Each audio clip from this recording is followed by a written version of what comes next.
Okay. ఇప్పుడు మామూలుగా NGO పెట్టాలనుకున్న వాళ్ళు ఎవరైనా ఎన్‌జీఓ చాలామంది ట్రస్ట్ అనే పేరు లేకుండా చేస్తుంటారు చాలామంది. డైరెక్ట్‌గా ఎన్‌జీఓస్ చేస్తుంటారు కదా! ఎన్జిఓ ఇంతకుముందు అంటే ఎన్జిఓ ఇస్ అంబ్రెల్లా, అది ఉన్న నామిన్క్లేచర్ కానీ నాన్ గవర్నమెంట్ అని అంటారు. దాంట్లో నాన్ ప్రాఫిట్ ఆర్గనైజేషన్. ఎన్జిఓలో ప్రాఫిట్ లేకుండా చేసే సంస్థను ఎన్జిఓ అంటున్నాం. సో దాంట్లో చేయడానికి ఒక ట్రస్ట్ ఇస్ వన్ వెహికల్. మీరు అవి చేయాలంటే ఏ రకంగా చేయాలి? ట్రస్ట్ ద్వారా చేయాలి, ఇంతకుముందు చెప్పినట్టుగా సొసైటీ ద్వారా చేయొచ్చు, లేదంటే సెక్షన్ 8 కంపెనీ ద్వారా చేయొచ్చు. పబ్లిక్ సర్వీస్ చేయడానికి ఈ 3 వెహికల్స్ ద్వారా చేయొచ్చు. సో ఈజీగా చేయడము అవకాశం ఉన్నది ఏంటంటే ట్రస్ట్. ఓకే. దాని రిజిస్ట్రేషన్ ఛార్జెస్ కూడా 500 రూపీస్ స్టాంప్ పేపర్ కట్టాలి, 1000 రూపీస్ ఏమో సబ్ రిజిస్ట్రార్ కట్టాలి, అండ్ 1 or 2 daysలో అయిపోతుంది. ఒక ప్రొఫెషనల్ మాలంతా. ఎంతమంది ఉండాలి సార్ ట్రస్ట్లో ఏర్పాటు చేయాలంటే? ట్రస్ట్లో 3 యాక్టర్స్ అనండి, లేదంటే వ్యక్తులు ఉంటారు. ఒకటి సెటిలర్, ఎవరైతే ట్రస్ట్ క్రియేట్ చేస్తున్నాడో అతని సెటిలర్ అంటాం. ఆయన ఓన్లీ క్రియేట్ చేసి ట్రస్ట్ ఐడియా పేపర్ పైన పెట్టడానికి సెటిలర్ అంటున్నాం. తర్వాత ఆయన రోల్ ఏముండదు. తర్వాత సెటిలర్గా he will appoint 1 or 2 trustees. జనరల్గా ఇద్దరిని అపాయింట్ చేయడం బెటర్. 1 is also eligible. ఎందుకంటే ఆ 1 ఒకటే ఉంటే యూనిలేటర్గా అయిపోతుంది. సో ఇద్దరిని పెట్టుకుంటే బ్యాలెన్సింగ్ ఉంటుందని ఉంటారు. సో దాంట్లో మినిమం అయితే 1 అయితే ఈజ్ ఎనఫ్. తర్వాత నెక్స్ట్ బెనిఫిషరీస్. ఈ ట్రస్ట్ ద్వారా ఎవరు బెనిఫిట్ పొందుతున్నారు, ఈ ముగ్గురిని డిఫైన్ చేస్తే అయిపోతుంది. ఆ ట్రస్ట్ డీట్లోనే అవన్నీ వస్తాయి: settler, trustees and beneficiaries. Okay. అది ప్రైవేట్ ట్రస్ట్కి చెప్తుంది. రెండింటికి పబ్లిక్ ట్రస్ట్లో కూడా మోరల్ బెనిఫిషరీ. ట్రస్ట్లో బెనిఫిషరీ ఎవరిని యాడ్ చేస్తాం? మనం సొసైటీ అంటాం. ఓకే. సమాజం కోసం ఈ సేవలు చేయడం కోసం పెడుతున్నాం అంటాం. అక్కడ ట్రస్టీస్ ఉంటారు, సెటిలర్ ఉంటారు. సెటిలర్ ఎవరైతే ఫస్ట్ ఇచ్చే డబ్బు కార్పస్ ఫండ్ ఇస్తారో అతను సెటిలర్ అంటాం. ట్రస్టీస్ అక్కడ మామూలుగా పబ్లిక్ ట్రస్ట్లో 2 కాకుండా 5 మంది 6 మంది పెడతారు. ఎందుకంటే ట్రస్టీస్ లాగే బోర్డ్ ఆఫ్ డైరెక్టర్స్ లాగే ఉంటారు, చైర్మన్, ట్రెజరర్, సెక్రటరీ.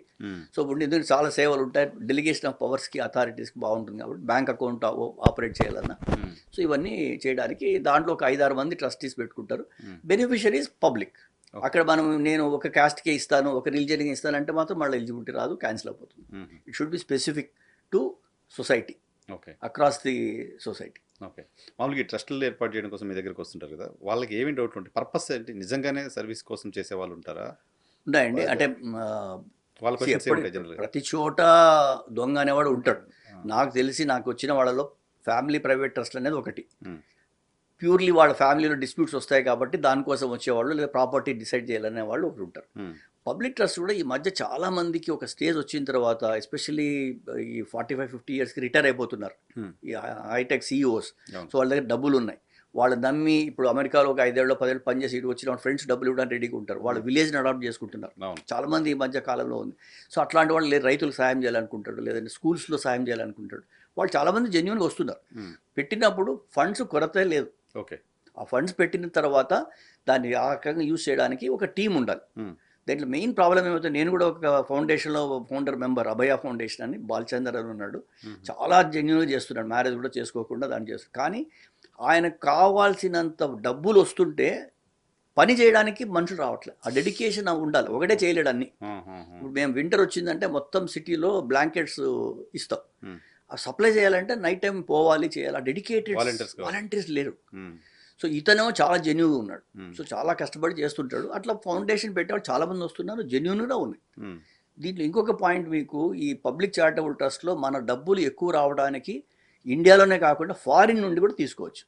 ఆ ఫారిన్ ఫండ్స్ తీసుకోవడానికి మంచి అవకాశం ఉంది. ఎందుకంటే ఫారిన్ కంట్రీస్లో మన ఇండియా పైన ఉన్న అభిమానం, ఇక్కడ వెళ్ళి సెటిల్ అయిపోయి ఉన్న అభిమానంతో ఇవ్వాలి అనుకునే వాళ్ళు చాలామంది ఉన్నారు.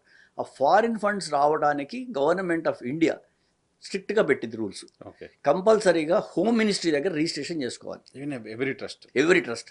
అది కూడా ఏంటి, మీరు ఈ రోజులో పెట్టి రేపు వెళ్ళడానికి లేదు. 3 years మినిమం ట్రాక్ రికార్డ్ ఉండాలి. ఆ 3 yearsలో minimum 15 lakhs social purpose serve చేసినట్టు బ్యాలెన్స్ షీట్స్ ఉండాలి. తర్వాత మనకు ట్రాక్ రికార్డ్ ట్రస్టీస్ కరెక్ట్గా ఉండాలి, ఎక్కడ పోలీస్ కేసు కానీ ఇంతకుముందు ఏవి లేకుండా ఉండాలి. ఈ బేసిస్ పైన హోమ్ మినిస్ట్రీ ఢిల్లీలో అప్లై చేస్తే వాళ్ళు అన్ని కలెక్టర్ దగ్గర నుండి, తర్వాత పోలీస్ దగ్గర నుండి క్రెడెన్షియల్స్ తీసుకొని వాళ్ళు అప్రూవ్ చేస్తారు. అప్రూవ్ చేసినప్పుడు కంపల్సరీగా మనం ఢిల్లీలో సెంట్రలైజ్డ్ అకౌంట్ ఉంది, ఎస్బీఐలో ఈ ట్రస్ట్ అకౌంట్ ఓపెన్ చేయాలి. ఫారిన్ ఫండ్స్ ఎక్కడి నుండి వచ్చినట్టు వరల్డ్ ఓవర్ ఆ ఫండ్ ఆ అకౌంట్ ద్వారా వస్తుంది. Government wants to track the utilization and receipt of the funds. ఇప్పుడు ఎక్కడి నుండి వస్తుంది, ఏదో ఫర్ ఎగ్జాంపుల్ అల్ఖైదా నుండి వస్తుందా, లేదంటే వేరే టెర్రరిస్ట్ నుండి వస్తుందా, so they want to track the origin of the funds. Okay. Then ఇక్కడికి వచ్చిన ఎక్కడికి వెళ్తున్నాయి డబ్బులు, ఏ రకంగా స్పెండ్ చేస్తున్నారు. డిస్ట్రిబ్యూషన్. అండ్ ఎవ్రీ ఇయర్ మనం ఫైల్ ఆడిట్ రిపోర్ట్, ఈ ఫండ్ ఏ రకంగా యూటిలైజ్ చేస్తాం, ఎవరు బెనిఫిషరీస్ అని రాయాలి. ఈ ఫారిన్ ఫండ్స్ ఈ మధ్య కాలంలో చూసే ఉంటారు, ఒక 1 or 2 years బ్యాక్ వందల సంఖ్యలో ఈ లైసెన్స్ క్యాన్సిల్ చేశారు. అవును, చాలా మంది ఫండ్స్ ఆగిపోయింది అని ఆగిపోయినా అని చెప్తుంది. దీనివల్ల ఎందుకంటే గవర్నమెంట్ ట్రాక్ చేసినప్పుడు ఈ ట్రస్ట్లు అనే వాళ్ళు కొంత రిలీజియన్ పర్పస్ వాడుతున్నారు, యాంటీ గవర్నమెంట్ వాడుతున్నారు, యాంటీ సోషల్ ఎలిమెంట్స్ కోసం వాడుతున్నారు, హవాలా కోసం, మనీ లాండరింగ్ కోసం వాడుతున్నారు ఈ వెహికల్.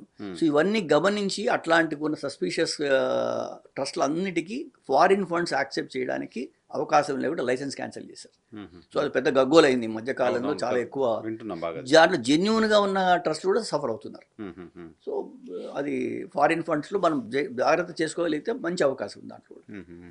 ప్రైవేట్ ట్రస్ట్ పెట్టిన వాళ్ళు ట్రస్ట్ పేరుతో ప్రాపర్టీస్ కొనడం అనేది ఏ రకంగా అడ్వాంటేజ్ పర్సన్గా ప్రాపర్టీ కొనడం కంటే?